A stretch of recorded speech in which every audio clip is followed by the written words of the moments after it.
في كتير مننا بيخاف من فكرة الاختلاف، مش بيبقى عارف هو الاختلاف ده حاجة حلوة إني أكون مختلف ومميز، ولا حاجة وحشة إني أكون مختلف عن باقي الناس.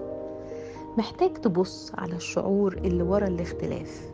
محتاج تسأل نفسك، لما هكون مختلف هحس بإيه؟ العقل هيرد بسرعة ويقول عندي قدرة، عندي ميزة، موهوب، وغيره من الكلام الحلو المتزوق.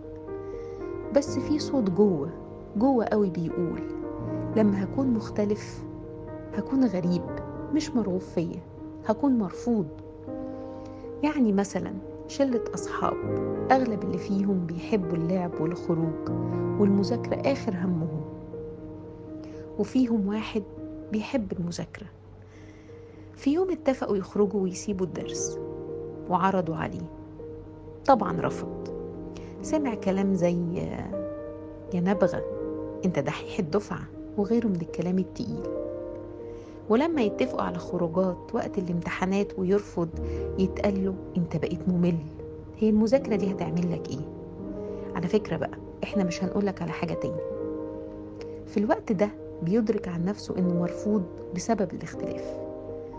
يبدأ يعمل اللي هم عاوزينه من خروج وسهر بس عشان يكون مقبول، ويبدأ من هنا يشوف الاختلاف على انه رفض ليه.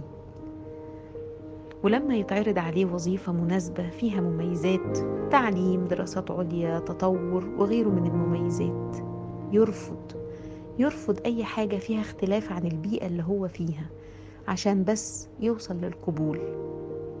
محتاج هنا الشخص ده يقف مع نفسه ويفحص أفكاره عن مفهوم الاختلاف. أحيانا كتير بيكون عندنا مفاهيم مغلوطة، ووقت ما ندرك صحة المفاهيم دي الحياة بتمشي في الاتجاه الصحيح. وإحنا فريق الدعم النفسي في مدرسة الجراحة النفسية عندنا الأدوات والتقنيات اللي بتساعدك لفحص جودة أفكارك.